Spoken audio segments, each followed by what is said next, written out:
أشهد أن لا إله إلا الله وحده لا شريك له وأشهد أن محمدا عبده ورسوله أما بعد فأعوذ بالله من الشيطان الرجيم بسم الله الرحمن الرحيم الحمد لله رب العالمين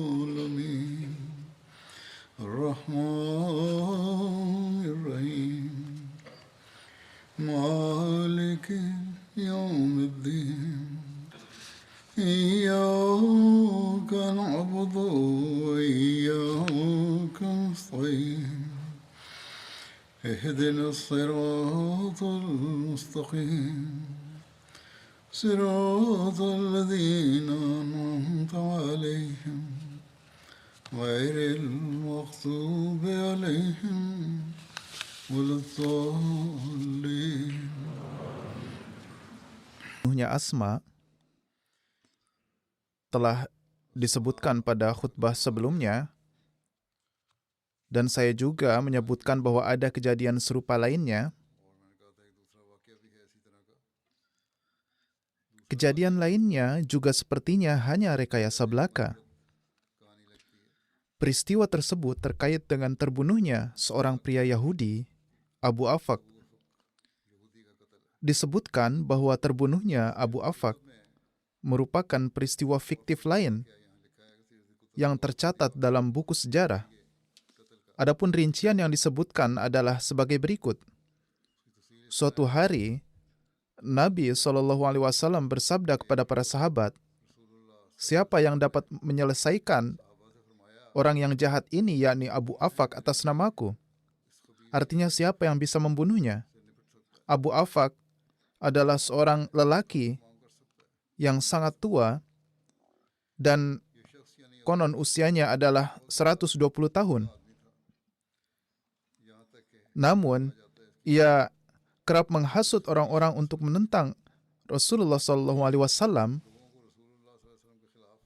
dan menggunakan bahasa yang kotor dan kasar dalam puisinya yang menentang Rasulullah SAW. Atas perintah Rasulullah SAW ini, Hazrat Salim bin Umair berdiri. Beliau termasuk di antara orang-orang yang biasa meratap dan menangis karena rasa takut kepada Allah Ta'ala. Beliau juga berpartisipasi dalam pertempuran Badar. Hazrat Salim radhiyallahu an berkata, "Saya bersumpah akan membunuh Abu Afaq, atau kalau tidak berhasil, saya siap untuk mengorbankan nyawa saya dalam upaya ini." Oleh karena itu, setelah ini Hazrat Salim bin Umair radhiyallahu an terus mencari waktu yang tepat. Suatu hari, di malam hari dalam cuaca yang sangat panas, Abu Afaq sedang tidur di halaman rumahnya. Hazrat Salim radhiyallahu an mengetahui hal ini dan beliau segera berangkat. Ketika Hazrat Salim radhiyallahu an sampai di rumahnya, beliau meletakkan pedangnya pada hati Abu Afaq dan mendorongnya ke bawah dengan seluruh bebannya, sedemikian rupa sehingga menusuk perutnya dan tersangkut di tempat tidurnya. Pada saat yang sama, musuh Tuhan Abu Afaq mengeluarkan jeritan yang memilukan. Hazrat Salim radhiyallahu an meninggalkannya dalam keadaan seperti ini dan pergi. Mendengar teriakan Abu Afaq, orang-orang langsung berlarian dan beberapa temannya langsung membawanya masuk. Namun musuh Tuhan ini tidak dapat pulih dari luka yang dalam dan mati. Kejadian ini telah dicatat dalam salah satu buku sejarah seperti kejadian sebelumnya, dan kejadian ini tidak diriwayatkan oleh sanad yang terpercaya. Tidak juga disebutkan dalam kitab-kitab Sihah Sittah, namun hal tersebut dapat ditemukan dalam beberapa kitab sejarah seperti Sirat Al-Halabiyah, Syarah Zarqani, Tabaqatul Kubra, karya Ibnu Sa'ad, Siratun Nabawiyah karya Ibnu Hisham, Al-Bidayah wan Nihaya, Kitabul Magazi oleh Waqidi, dan Subulul Huda wa Ar-Rishad dan lain-lain. Namun tidak tercatat di sebagian besar kitab sejarah seperti Al-Kamil fit Tarikh, Tarikh Tabari, Tarikh Ibnu Khaldun, dan lain-lain. Namun sebagaimana disebutkan sebelumnya, hal ini disebutkan dalam beberapa buku sejarah. Sehubungan dengan kejadian ini, serupa dengan kejadian Asma, orang-orang telah bersaksi bahwa ia selalu menghasut orang-orang untuk menentang dan memusuhi Rasulullah SAW. Setelah pertempuran Badar, kebencian dan dendamnya semakin meningkat dan terang-terangan dan mulai memberontak. Adanya kontradiksi dalam riwayat terkait pembunuhan Abu Afaq juga menjadikan riwayat ini diragukan. Pertama-tama, ada perbedaan pendapat mengenai orang yang membunuhnya. Menurut Ibnu Sa'ad dan Waqidi, Salim bin Umair membunuh Abu Afaq. Sedangkan dalam beberapa riwayat lain disebutkan bahwa Salim bin Umar, dan menurut Ibnu Uqbah, Salim bin Abdullah bin Sabit Ansari yang membunuhnya. Kedua, adanya perbedaan motif pembunuhan tersebut. Menurut Ibnu Hisham dan Waqidi, Salimlah yang membunuhnya disebabkan oleh api amarahnya sendiri. Sementara menurut beberapa riwayat lain, ia membunuhnya atas perintah Rasulullah SAW. Ibnu Hisham telah menulis demikian. Aspek ketiga adalah kaitannya dengan perbedaan agama. Menurut Ibnu Sa'ad, Abu Afaq adalah seorang Yahudi, sedangkan Waqidi berpendapat bahwa ia bukanlah seorang Yahudi. Ada juga perbedaan tentang waktu pembunuhan. Menurut Waqidi dan Ibnu Sa'ad, kejadian ini terjadi setelah terbunuhnya Asma binti Marwan. Sedangkan menurut Ibnu Ishaq dan Ibnu Hisham dan lain-lain, kejadian ini terjadi sebelum terbunuhnya Asma. Jelas terlihat dari kontradiksi-kontradiksi ini bahwa kejadian ini adalah suatu kejadian yang dibuat-buat serta tidak didasarkan pada kenyataan. Jika anggap saja bahwa Abu Afaq memang dibunuh, maka kejahatan-kejahatan yang telah dilakukannya, seperti menghasut untuk membunuh pemimpin negara, melantunkan bait-bait sindiran dan cacian untuk memprovokasi perang, menimbulkan kegentingan di masyarakat, dan menyulut api perang. Semuanya sudahlah cukup menjadi alasan bahwa ia pantas dijatuhi hukuman mati. Sebagaimana pada masa ini pun hukuman mati diberikan kepada mereka yang terbukti melakukan makar terhadap pemerintah. Tidaklah mungkin jika yang dijadikan alasan eksekusinya hanya cacian yang biasa ia lontarkan saja. Demikian pula halnya dengan peristiwa Asma. Tidak ada bukti adanya reaksi dari pihak Yahudi, begitu juga dalam peristiwa terbunuhnya Abu Afaq. Jika memang demikian, pasti akan menimbulkan reaksi dari orang-orang Yahudi atas kematiannya. Namun tidak ada bukti mengenai adanya reaksi tersebut. Oleh karena itu, diamnya mereka atas kejadian ini merupakan bukti nyata bahwa kisah kejadian tersebut hanya rekayasa belaka.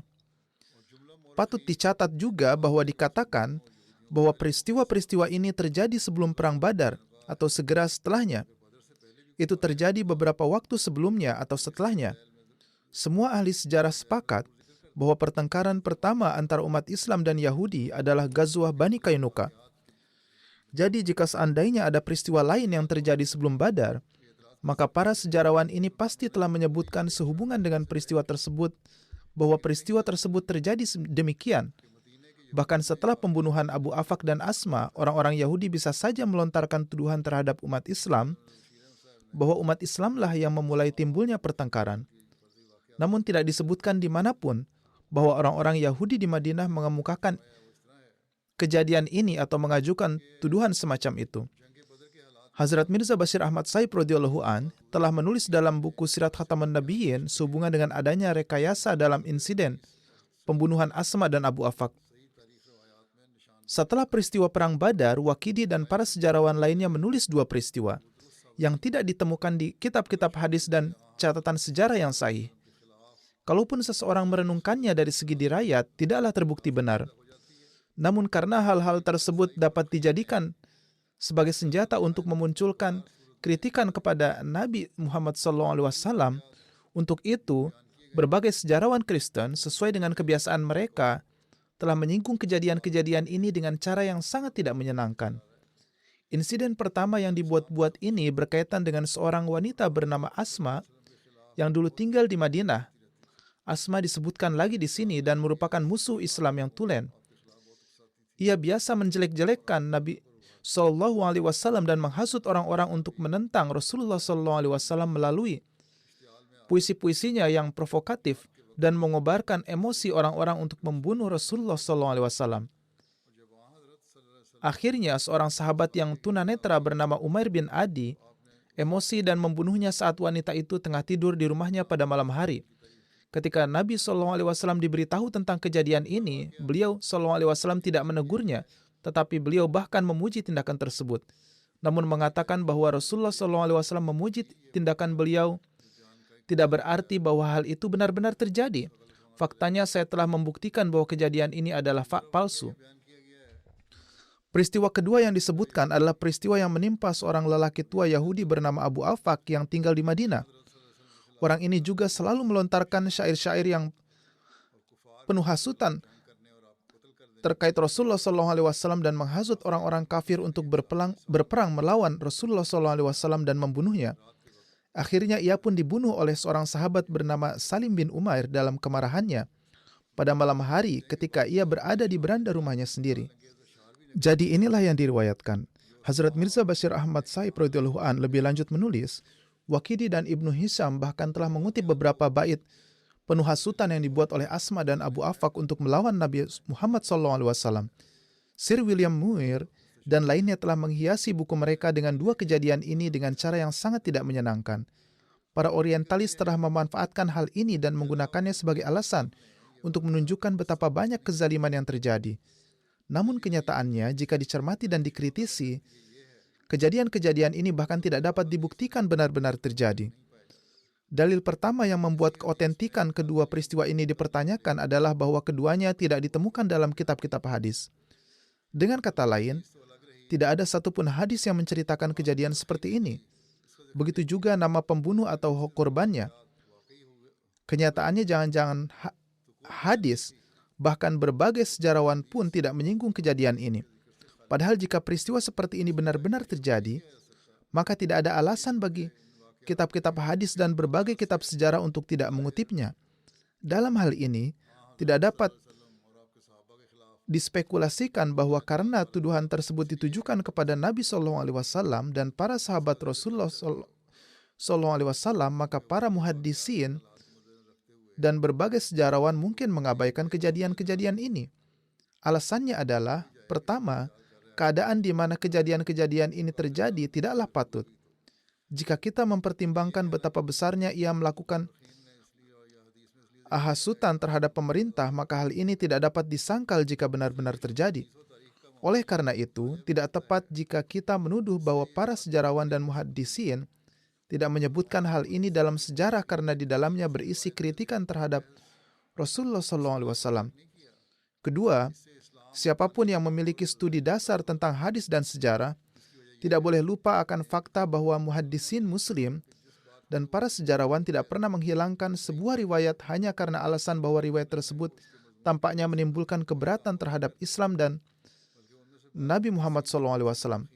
Praktik yang mereka yakini adalah bahwa mereka tidak akan pernah segan sedikit pun dalam menceritakan apapun yang mereka anggap asli dalam kaitannya dengan riwayat, semata-mata karena pokok permasalahannya. Faktanya, cara-cara yang ditempuh sebagian muhaddisin dan sebagian besar sejarawan adalah bahwa mereka dengan jujur memasukkan ke dalam koleksi mereka riwayat apapun yang sampai kepada mereka mengenai Rasulullah SAW dan para sahabat beliau. Dengan mereka, sekalipun jika lemah dan tidak dapat diterima baik dari segi riwayat maupun dirayat, mereka kemudian akan menyerahkan kepada ijtihad ulama dan peneliti di kemudian hari untuk membedakan sendiri antara riwayat yang otentik dan yang lemah. Selain itu, niat mereka adalah agar apapun yang dikaitkan dengan Nabi SAW dan para sahabatnya, apakah itu benar atau salah, tidak boleh dihilangkan dari koleksi. Karena alasan inilah segala macam riwayat yang dapat diterima dan tidak dapat diterima telah dikumpulkan dalam kitab-kitab sejarah pada masa awal. Namun bukan berarti semuanya bisa diterima. Malah sekarang tugas kita adalah membedakan mana yang lemah dan yang asli. Bagaimanapun juga, tidak ada keraguan sedikit pun bahwa muhaddis atau sejarawan muslim manapun tidak pernah mengabaikan sebuah riwayat hanya karena alasan bahwa riwayat tersebut tampaknya bertentangan dengan keagungan Rasulullah SAW atau para sahabat beliau, atau dapat memunculkan keberatan kepada Rasulullah SAW atau Islam. Oleh karena itu, eksekusi terhadap Ka'ab bin Ashraf dan Abu Rafi, seorang Yahudi, yang sepenuhnya mirip dengan apa yang disebut sebagai insiden Asma dan Abu Afaq, telah disebutkan dalam semua kitab hadis dan sejarah dengan sangat jelas dan detail. Dan tidak ada perawi muslim, muhaddis atau sejarawan yang luput untuk menyebutkannya. Dalam keadaan seperti ini, karena eksekusi terhadap Asma dan Abu Afaq, seorang Yahudi itu tidak disebutkan dalam hadis manapun, dan kemudian berbagai sejarawan dari kalangan sejarawan awal juga bungkam mengenai masalah ini, maka dengan yakin hal ini membuktikan bahwa ini adalah kisah-kisah palsu yang entah bagaimana bisa masuk ke dalam berbagai riwayat sehingga menjadi bagian dari sejarah. Kemudian jika kita mempelajari rincian kisah-kisah ini, kepalsuan mereka akan menjadi lebih jelas. Misalnya saja dalam kisah Asma, nama pembunuh yang diriwayatkan oleh Ibnu Sa'ad dan lain-lain adalah Umair bin Adi. Namun sebaliknya, nama pembunuh yang diriwayatkan oleh Ibnu Duraid bukanlah Umair bin Adi, melainkan Gasmir.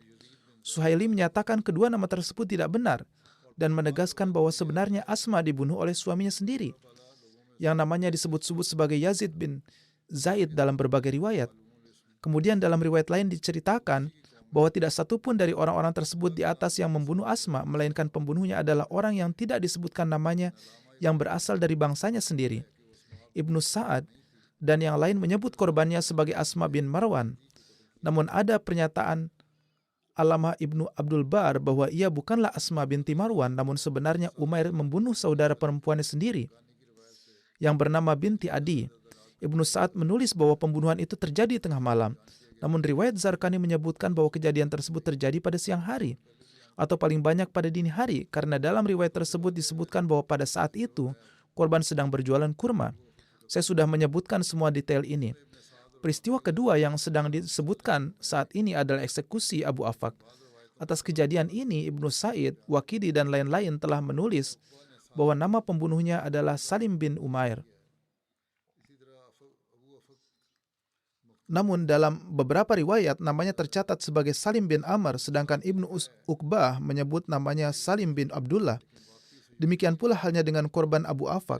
Ibnu Sa'ad telah menulis bahwa ia adalah seorang Yahudi, sedangkan Waqidi tidak menggambarkannya sebagai seorang Yahudi. Kemudian dipastikan baik dari Ibnu Sa'ad maupun Waqidi bahwa Salim membunuh Abu Afaq karena amarahnya atas kemauannya sendiri. Namun dalam salah satu riwayat diriwayatkan bahwa ia dieksekusi atas perintah Nabi SAW. Bahkan mengenai waktu eksekusi, Ibnu Sa'ad dan Waqidi menempatkannya setelah eksekusi Asma. Namun Ibnu Ishaq dan Abu Rabi menyatakan bahwa hal itu terjadi sebelum eksekusi Asma. Semua kontradiksi ini menimbulkan keraguan yang kuat bahwa cerita-cerita ini dibuat-buat dan salah. Atau jika ada kebenaran di dalamnya, maka cerita tersebut sangat tidak jelas sehingga tidak ada pernyataan yang dapat diberikan sehubungan dengan rincian dan sifatnya. Argumen lain yang menyatakan bahwa insiden-insiden ini palsu adalah bahwa era di mana kedua kisah tersebut dikatakan terjadi adalah era di mana semua sejarawan sepakat bahwa hingga saat itu belum ada konfrontasi atau perselisihan yang muncul di antara para tokoh Muslim dan Yahudi. Sejarah menetapkan bahwa Ghazwah Banu Qainuqa adalah pertempuran pertama yang terjadi antara kaum Muslim dan Yahudi, dan bahwa kaum Yahudi Banu Qainuqa adalah orang-orang pertama yang secara praktis melangkah maju dalam permusuhan mereka terhadap Islam. Lalu bagaimana bisa diterima bahwa sebelum Ghazwah atau perang ini telah terjadi suatu pertumpahan darah antara kaum Yahudi dan Muslim? Lebih lanjut, jika peristiwa-peristiwa tersebut memang benar terjadi sebelum peristiwa Ghazwah Bani Qainuqa, maka tidaklah mungkin peristiwa tersebut tidak disebutkan oleh para sejarawan sebagai suatu penyebab terjadinya Ghazwah atau perang tersebut. Maksudnya, di latar belakang atau sebab terjadinya pertempuran tersebut, kejadian ini tidak disebutkan, dan seharusnya disebutkan perihal terbunuhnya kedua orang ini. Setidaknya orang-orang Yahudi, mereka seharusnya bisa memanfaatkan peluang yang ada ini untuk memperkuat tuduhan mereka terhadap kaum Muslim berdasarkan kejadian-kejadian ini, yaitu kaum Muslimlah yang awalnya menyulut pertempuran, sehingga mereka akan berdalih atas dasar kejadian-kejadian tersebut. Namun tidak ada suatu catatan sejarah dan bahkan dalam keterangan para sejarawan yang telah mencantumkan kisah-kisah ini, di sana sama sekali tidak disebutkan bahwa ada orang Yahudi di Madinah yang pernah melontarkan tuduhan semacam itu. Seandainya ada yang beranggapan bahwa mungkin ada orang Yahudi yang melontarkan tuduhan demikian, namun para sejarawan Muslim sengaja mengabaikannya. Sesungguhnya ini adalah anggapan yang salah dan tidak berdasar. Sebagaimana telah disebutkan, tidak ada seorang imam hadis atau sejarawan Muslim pun yang menutup-nutupi suatu tuduhan apapun yang dilontarkan oleh musuh Islam. Misalnya, dalam peristiwa pertempuran di Nakhlah, ketika para penyembah berhala Mekah mengajukan keberatan kepada umat Islam karena tidak menghormati bulan suci, para sejarawan Muslim tetap mencatat tuduhan ini dalam buku-buku mereka dengan apa adanya. Dan ini adalah suatu hal yang belum pernah terjadi sebelumnya. Oleh karena itu, jika tuduhan tersebut benar telah dilontarkan oleh orang-orang Yahudi pada saat itu, maka catatan sejarah pasti akan menyebutkannya. Oleh karena itu, kisah-kisah ini tidak terbukti benar dari sudut pandang analisa apapun. Sepertinya ada musuh tersembunyi dalam Islam yang menceritakan kisah-kisah ini sambil mengaitkannya dengan beberapa orang Muslim. Kemudian mereka menemukan cara untuk memasukkannya ke dalam rujukan periwayatan dalam Islam. Atau mungkin ada seorang Muslim yang lemah yang sengaja memasukkan kejadian-kejadian ini ke dalam rujukan sejarah Islam untuk mengaitkan kebanggaan palsu ini kepada sukunya sendiri, bahwa orang-orang yang memiliki hubungan dengannya telah membunuh orang-orang kafir yang berbahaya. Wallahu a'lam. Inilah kenyataan sebenarnya sehubungan dengan peristiwa-peristiwa tersebut. Akan tetapi sebagaimana telah disebutkan sebelumnya, bahwa seandainya kejadian-kejadian ini adalah benar, sesungguhnya kejadian-kejadian tersebut tidak dapat dianggap boleh dipermasalahkan. Karena berdasarkan keadaan di saat terjadinya peristiwa-peristiwa tersebut. Pada masa itu, kondisi rapuh yang dihadapi umat Islam telah dijelaskan sebelumnya. Keadaan kaum Muslim saat itu persis seperti keadaan seorang yang dikelilingi oleh api yang berkobar dan berbahaya di segala sisinya sejauh mata memandang, dan ia tidak mempunyai tempat untuk melarikan diri. Dan orang-orang haus akan darahnya berdiri di sampingnya. Dalam kondisi umat Islam yang sangat rentan ini, jika ada orang yang jahat dan keji, menghasut orang-orang untuk menentang sosok pemimpin dan pembimbing mereka dengan mengucapkan kata-kata yang menyulut para musuh Islam agar membunuhnya, maka cara apa lagi yang bisa ditempuh dalam keadaan itu kecuali dengan mengakhiri orang seperti itu? Kemudian tindakan ini dilakukan oleh umat Islam hanya karena adanya penghasutan yang sangat keji. Suatu keadaan di mana pembunuhan kecil tidaklah dianggap cukup sebagai pembalasan. Oleh karena itu, bahkan tokoh seperti Mr. Margolid, juga seorang orientalis yang umumnya mengambil sikap berlawanan dalam segala hal, di sini ia tidak menganggap umat Islam layak dikecam atas peristiwa-peristiwa ini. Oleh karena itu, Mr. Margolid menulis, karena jika syair-syair yang dianggap berasal dari Asma itu adalah benar bahwa ia telah sengaja menghasut penduduk Madinah untuk melakukan pembunuhan kepada Rasulullah, maka tindakan membunuhnya tidaklah menjadi suatu tindakan kejam yang tidak dapat dimaafkan, meski ditimbang sesuai kaidah apapun. Dan tidak boleh dilupakan bahwa cacian adalah senjata yang jauh lebih ampuh di Arab dibandingkan di tempat lain. Kemudian sesuai dengan kenyataan bahwa hanya pelakunya lah yang menderita, hal ini merupakan suatu kemajuan besar pada kebiasaan yang ada, yaitu karena hanya pelaku yang dibunuh dan bukan orang lain yang dibunuh. Saat itu, menulis syair berisi cacian terhadap seorang berarti perang kepada seluruh suku. Sebagai gantinya, Islam menegakkan kaidah bahwa suatu hukuman hanyalah ditimpakan kepada pelakunya saja dan bukan kepada sahabat atau kerabatnya. Mr. Margolid sehubungan dengan hukuman ini hanya melontarkan keberatan berkenaan dengan cara pelaksanaan hukuman, yaitu mengapa hukuman mereka tidak dilakukan setelah kejahatan mereka diumumkan secara resmi. Jawaban pertama terhadap hal ini adalah, seandainya kejadian-kejadian ini dianggap benar, namun kejadian-kejadian tersebut merupakan tindakan perorangan dari umat Muslim yang mereka lakukan setelah mereka dihasut dengan sangat keji. Rasulullah SAW tidaklah memerintahkan tindakan ini, dan hal ini secara jelas tertera dalam tulisan Ibnu Sa'ad. Kedua, seandainya diterima bahwa Nabi SAW lah yang telah memerintahkan tindakan-tindakan ini. Kendati demikian, sesungguhnya keadaan pada masa itu adalah sedemikian rupa, yaitu seandainya keputusan menghukum mati Asma dan Abu Afaq ditempuh secara terbuka, serta keluarga para penjahat diberitahu sebelumnya bahwa orang-orang mereka akan dieksekusi, maka hal ini dapat menjurus pada akibat yang sangat berbahaya. Dan ada kekhawatiran yang kuat mengenai kenyataan bahwa kejadian-kejadian ini dapat memicu suatu perang yang besar antara umat Islam dan Yahudi, dan bahkan antara umat Islam dan segenap kaum musyrik Madinah. Hazrat Mirza Bashir Ahmad Sahib radhiyallahu an menulis, sungguh aneh bahwa meskipun Mr. Margolid saja menganggap bahwa tindakan membunuh secara langsung diperbolehkan mengingat keadaan khusus Arab pada saat itu, lalu mengapa pengamatannya tidak mampu memperhitungkan keadaan khusus pada zaman itu terkait cara penghukuman mati? Dalam hal ini juga, jika ia mempertimbangkan keadaan-keadaan khusus pada masa itu, mungkin dia akan yakin bahwa cara yang digunakan itu adalah yang paling tepat untuk keadaan-keadaan pada masa itu dan demi mewujudkan kedamaian di dalam masyarakat. Tetapi sesungguhnya kejadian ini tidaklah benar terjadi. Singkatnya, pertama, peristiwa terbunuhnya Asma dan Abu Afaq, orang Yahudi, bahkan tidaklah benar jika ditinjau dari ilmu riwayat dan dirayat.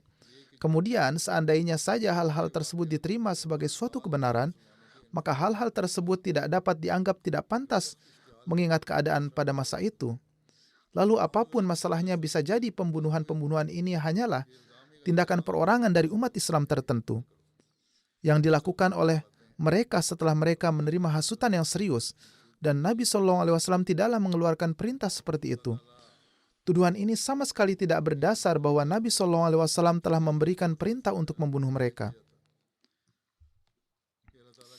Ini semua adalah pernyataan palsu yang dialamatkan kepada Rasulullah SAW. Para sejarawan telah mencantumkan semua kisah ini, namun selanjutnya kisah-kisah tersebut harus diteliti dengan baik. Kita bersyukur kepada Allah Ta'ala atas karunia-Nya, karena Dia telah menurunkan taufik kepada kita untuk menerima imam zaman. Oleh karena itu kita secara cermat menilai dan merenungkannya, setiap permasalahan dan menyodorkannya setelah memahami kenyataan sebenarnya dari permasalahan tersebut. Dan kita berusaha untuk memberikan sanggahan terhadap tuduhan apapun yang dilontarkan kepada Nabi Muhammad SAW. Semoga Allah Ta'ala menurunkan hikmah kepada para ulama ini yang menyebarkan kisah palsu tersebut untuk memenuhi kepentingan mereka dan mencemarkan nama baik Islam. Mereka mengaku menganut Islam, namun kenyataannya tindakan mereka justru mengarah pada sikap ekstremisme. Semoga Allah Ta'ala memberikan petunjuk kepada mereka. Sekarang, saya akan menyampaikan secara rinci beberapa Ahmadi yang telah wafat. Pertama adalah Bapak Profesor Dr. Nasir Ahmad Khan yang lebih dikenal dengan nama Pervez Sahib. Beliau baru saja meninggal di Kanada pada usia 87 tahun. Innalillahi wa inna ilaihi raji'un. Beliau lahir di Kadian. Nama ayahnya adalah Maulana Ahmad Khan Sahib Nasim, seorang mubalik. Beliau menjabat sebagai Nazir Islah Irsyad Mukami untuk jangka waktu yang lama. Beliau memiliki sifat yang luar biasa dan telah membantu mengorganisir berbagai jemaat. Ibu almarhum bernama Rahmat Bibi, Pervez Sahib memperoleh pendidikan awal di Kadian. Setelah ujian matrikulasi, beliau tidak melanjutkan kuliah karena saat itu perguruan tinggi Talimul Islam sedang berada di Lahore. Kemudian, ketika Talimul Islam pindah ke Rabwah, beliau mendaftar di sana. Pada tahun 1958, beliau memperoleh gelar B.A. Hons, dan pada tahun 1960 memperoleh gelar M.A. dari Oriental College University. Beliau kemudian memperoleh gelar PhD dari Universitas Punjab pada tahun 1968.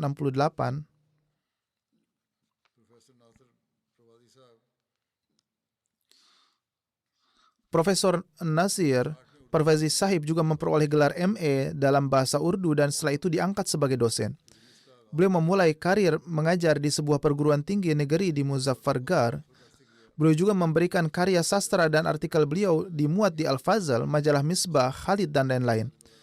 Beliau juga memiliki ketertarikan pada puisi dan menghasilkan karya puisi yang sangat bagus. Ketika perguruan tinggi Talimul Islam didirikan di Rabwah, Beliau mengabdikan hidup beliau pada Islam dengan menjadi wakaf zindagi dan berkhidmat di perguruan tinggi tersebut dan terus menjabat sebagai dosen hingga tahun 1969. Beliau diangkat sebagai Kepala Departemen Urdu di Talimul Islam College Rabwah dari tahun 1969 hingga 1975. Dari tahun 1975 hingga 1979, beliau bekerja sebagai profesor tamu di Jepang di Universitas Osaka di Sekolah Studi Asing. Selama masa jabatan ini, beliau melakukan upaya besar untuk memperkuat hubungan antara Pakistan dan Jepang.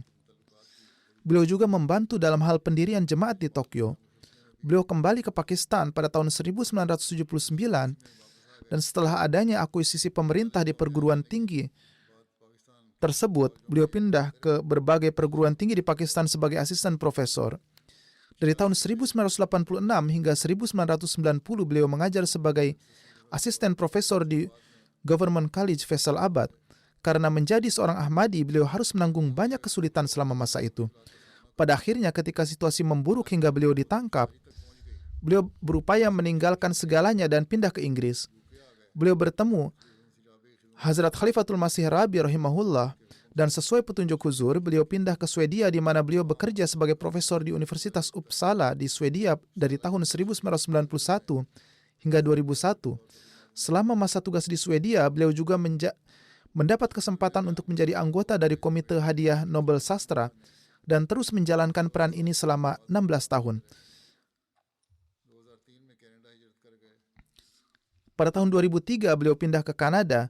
Beliau terkenal di bidang sastra dan pendidikan. Istri beliau bernama Amatul Majid Sahiba, putri Maulvi Muhammad Ahmad Sahib Jalil, dan Allah Ta'ala memberkati mereka dengan 2 putra dan 3 putri. Istri beliau menuturkan, kami bersama selama 63 tahun dan ia terus memberikan saya dukungan penuh setiap saat. Dalam suka dan duka, kebahagiaan dan kesedihan, karena saya adalah putri sulung orang tua saya dan tetap tinggal di Rabwah, Profesor Parvezi Sahib tidak pernah menahan saya untuk mengkhidmati mereka. Kenyataannya, beliau lebih mengkhidmati mereka daripada saya. Hubungannya dengan anggota keluarga saya, yaitu hubungan keluarga istri, ia penuhi dengan cara yang patut diteladani. Beliau adalah teladan luar biasa dalam ita izil kurba. Beliau akan memperlakukan semua dengan penuh cinta dan ketulusan. Beliau akan mengambil bagian dalam semua kebahagiaan dan kesedihan mereka. Putra beliau, Tahir Ahmad Khan, menuturkan bahwa dalam kondisi apapun wajah beliau selalu tersenyum. Beliau mempunyai kecintaan yang besar terhadap khilafat Ahmadiyah. Sampai nafas terakhirnya, beliau selalu menjalin hubungan dengan saya dan selalu memohon doa. Belakangan ini kesehatan beliau memburuk dan para dokter sudah kehilangan harapan.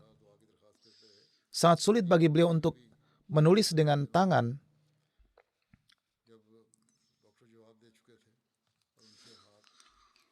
Pada awalnya beliau selalu mengirim pesan untuk memohon doa, kemudian terkadang beliau mengirim surat tulisan tangan yang hampir tidak terbaca, yang beliau tulis sambil berbaring di tempat tidurnya. Beliau memiliki ikatan kesetiaan dan ketulusan yang luar biasa. Sehubungan dengan masa tinggal beliau di Jepang, putra beliau menulis, ayah saya memenangkan hadiah ensiklopedia yang merupakan hadiah bergengsi pada waktu itu. Beliau kemudian menyumbangkannya ke perpustakaan khilafat. Pada tahun 80-an, beliau dianugerahi medali emas Allama Iqbal bidang sastra, namun karena beliau seorang Ahmadi, beliau tidak diundang dalam upacara penyerahan medali dan medalinya dikirimkan ke rumah beliau. Putrinya, Amatul Wadud, menuturkan, ayah saya sangat mencintai Al-Quran. Beliau membaca 1 juz setiap hari secara rutin. Ketika saya memerlukan referensi untuk suatu artikel atau pidato, dengan segera beliau memberitahu saya untuk mencari dalam surat dan ayat tertentu. Ayah kami menanamkan kecintaan terhadap khilafat dalam diri kami. Beliau memberi kami keyakinan bahwa kami dapat mengungkapkan apa yang ada di hati kami dan menjalin ikatan dengan khilafat. Putri beliau yang lainnya, Sa'diyah, mengatakan, ayah saya adalah seorang yang sangat mencintai khilafat. Melalui pembicaraan dan sikap beliau, kami selalu merasakan kecintaan dan rasa hormat yang mendalam terhadap khilafat. Kami selalu melihat bahwa sebelum melakukan suatu pekerjaan, ayah kami biasa menulis surat kepada khalifah untuk memohon doa. Di hari-hari terakhir sakitnya, ketika para dokter telah menyatakan tidak adanya harapan, begitu beliau meninggalkan ruang dokter, beliau meminta pulpen dan kertas. Meskipun tangan beliau lemah dan gemetar, beliau menulis surat permohonan doa seperti yang telah saya sebutkan sebelumnya. Beliau biasa menulis surat secara rutin. Beliau banyak bersedekah. Berapapun uang yang beliau miliki, beliau menyumbangkannya sebagai sedekah. Cucu dari pihak anak perempuan, Naila, mengatakan, melalui dada saya atau kakek dari pihak ayah, jika beliau adalah kakeknya, maka ia semestinya adalah cucu dari pihak anak laki-laki. Saya belajar apa arti keimanan dan bagaimana seseorang bisa benar-benar mencintai Allah Ta'ala. Bukan ia adalah cucu dari pihak anak perempuan karena beliau adalah nana, yang artinya adalah kakek dari pihak ibu, dan Zafar Mahmud adalah ayahnya. Saya dapat melihat bagaimana seseorang dapat benar-benar mencintai Allah. Lebih lanjut, ia menuturkan, saya terkejut melihat kondisi beliau dan bagaimana hingga nafas terakhirnya beliau terus-menerus mengucapkan Alhamdulillah, Alhamdulillah. Seraya mengangkat jari telunjuk beliau. Beliau mengucapkan Alhamdulillah sampai saat-saat terakhirnya. Ia kemudian menuturkan, saat melihat kecintaan beliau, nyala api berkobar dalam diri saya, dan saya berkeinginan agar kecintaan yang beliau miliki terhadap Allah Ta'ala, Al-Quran dan khilafat dapat tertanam dalam diri saya juga. Semoga Allah Ta'ala melimpahkan ampunan dan rahmatnya kepada beliau, dan semoga anak-anak serta keturunannya diberikan taufik untuk dapat meneruskan amal-amal kebaikan beliau. Jenazah kedua adalah Tuan Syarif Ahmad Bhatti, putra Tuan Amir Khan Bhatti dari Rabuah, Pakistan. Beliau wafat beberapa waktu yang lalu pada usia 88 tahun. Innalillahi wa inna ilaihi roji'un. Almarhum adalah seorang musi. Beliau meninggalkan seorang istri, 2 putra, dan 2 putri. Salah satu putranya bekerja di Hifazati Markas dan putra lainnya, Tahir Ahmad Bhatti, berkhidmat sebagai mubalik di Sierra Leone.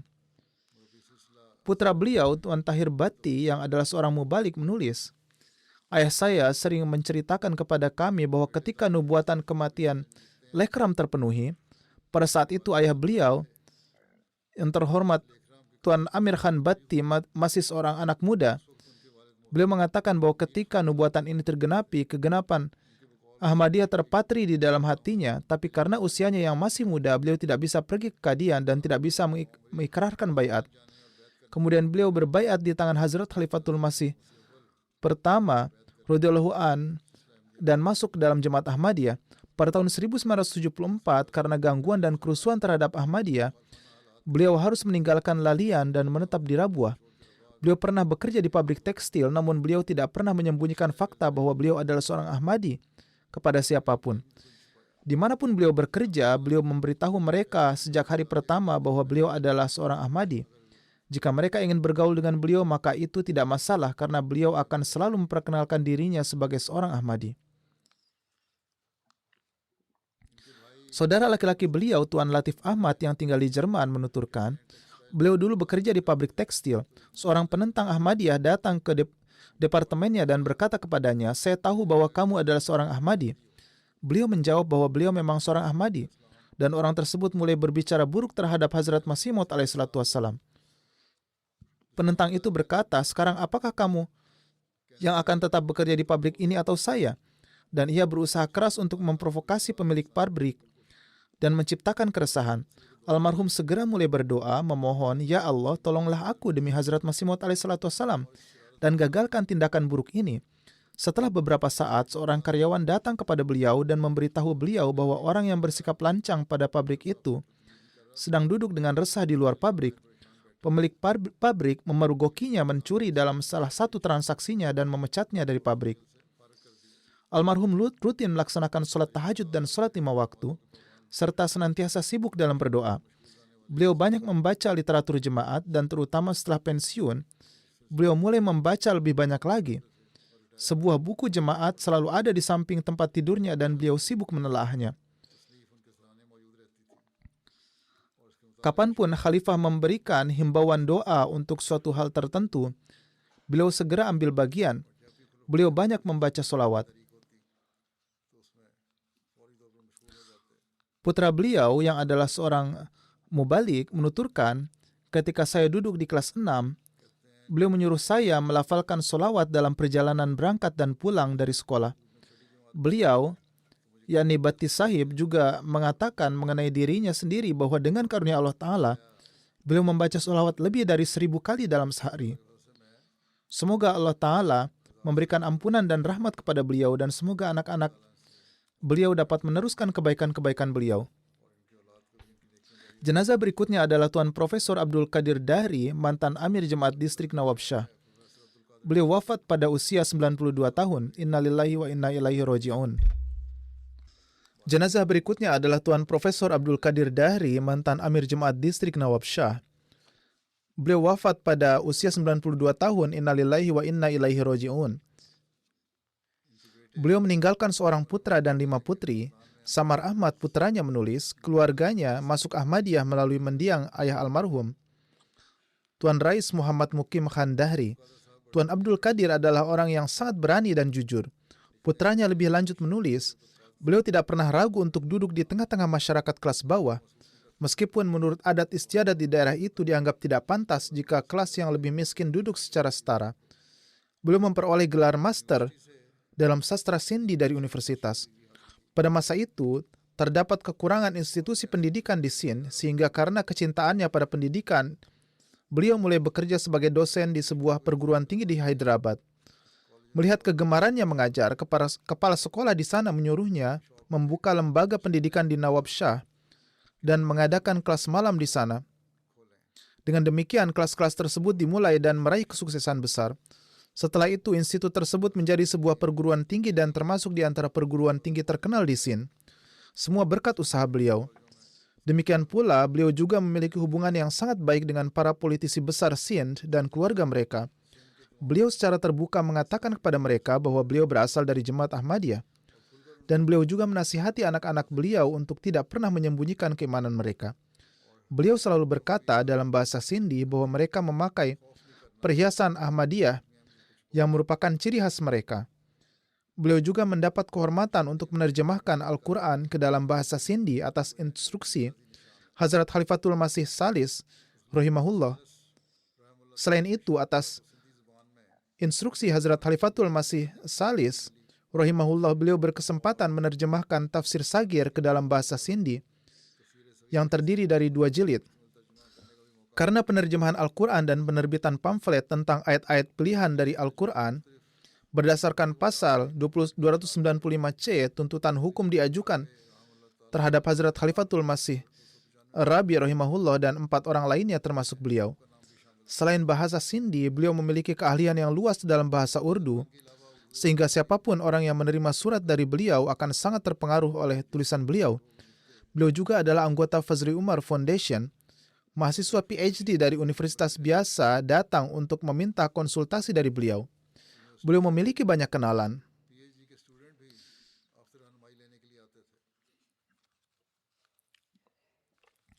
Beliau menulis sebuah buku dalam bahasa Sindhi yang sangat penting dalam membimbing para ahli pengajaran dan siswa. Selain itu, ada beberapa kata ejekan yang digunakan dalam kamus yang merujuk pada buku Dahri di Sindh. Sesuai dengan perintah Al-Quran, beliau membujuk para pejabat pemerintah dengan banyak argumentasi dan menghapuskan istilah-istilah diskriminatif tersebut dari kamus secara permanen. Semoga Allah Ta'ala memberikan ampunan dan melimpahkan rahmatnya kepada beliau. Semoga Allah Ta'ala memberikan taufik kepada anak-anak beliau untuk meneruskan kebaikan-kebaikan beliau. Jenazah lainnya adalah Tuan Profesor Dr. Muhammad Sharif Khan yang saat ini berdomisili di Amerika. Beliau wafat pada usia 84 tahun. Innalillahi wa inna ilaihi roji'un. Dengan karunia Allah Ta'ala, beliau adalah seorang musi. Beliau lahir pada tahun 1939 di Tanzania.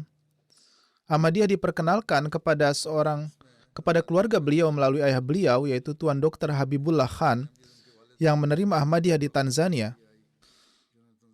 Tuan Sharif Khan memperoleh pendidikan dasar dari Qadian sebagai hasil dari khutbah yang disampaikan oleh Hazrat Muslim Maud radhiyallahu an pada tahun 1954 sampai 1955. Beliau mewakafkan hidupnya untuk mengabdi pada Islam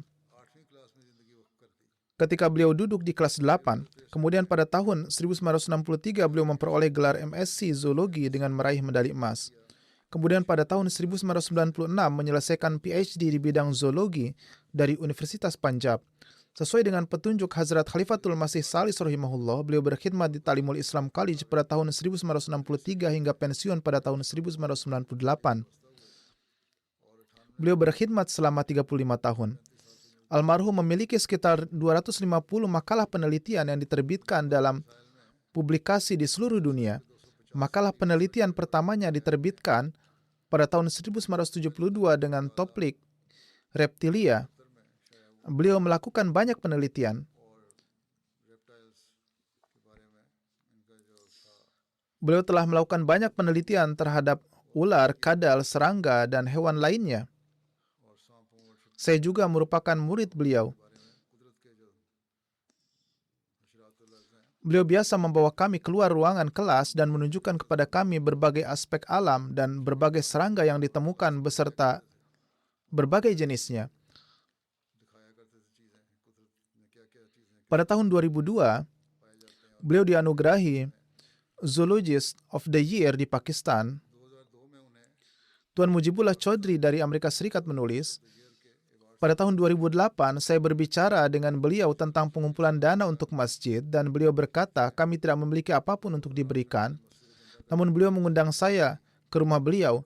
Ketika saya pergi ke rumah beliau, istri beliau meletakkan sekantung perhiasan di depan saya, termasuk apapun yang beliau terima dari orang tuanya atau mertuanya dan mengatakan bahwa hanya ini yang kami miliki, mohon terimalah. Beliau sangat baik dan rendah hati. Beliau selalu memperlakukan murid-muridnya layaknya teman. Semoga Allah Ta'ala memberikan ampunan dan rahmatnya kepada beliau. Putra sulungnya, Tuan Zafarullah, menulis, detailnya ini baru dikirim, beberapa ilmuwan dari Amerika Serikat dan Kanada datang ke Rabuah untuk bertemu Tuan Profesor Dr. Sharif Khan. Menurut para ilmuwan tersebut, tidak ada ahli yang lebih hebat di Pakistan selain Tuan Sharif Khan dalam hal reptologi atau studi tentang reptil. Beliau adalah seorang ahli yang sangat hebat.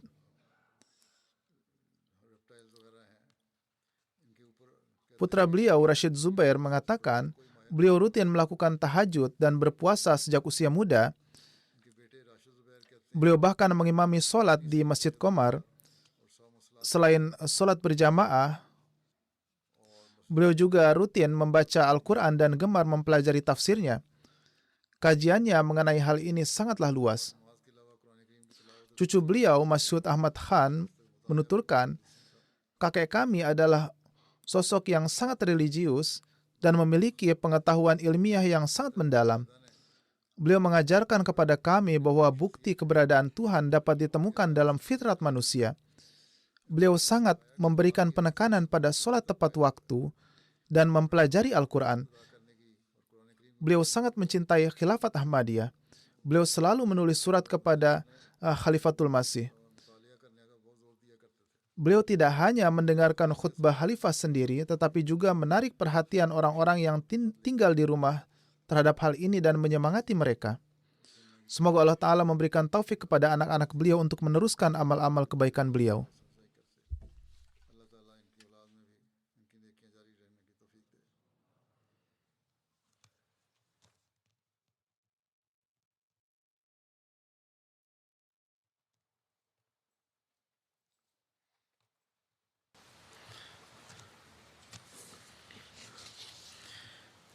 Alhamdulillah, alhamdulillah, nahmaduhu wa nasta'inuhu wa nastaghfiruhu wa nu'minu bihi wa natawakkalu alayhi wa na'udzu billahi min shururi anfusina wa min sayyiati a'malina. من يهده الله فلا مضل له ومن يضلله فلا هادي له ونشهد أن لا إله إلا الله ونشهد أن محمدا عبده ورسوله عباد الله رحمكم الله إن الله يأمر بالعدل والإحسان وإيتاء ذي القربى وينهى عن الفحشاء والمنكر والبغي يعظكم لعلكم تذكرون اذكروا الله يذكركم وادعوه يستجب لكم ولذكر الله أكبر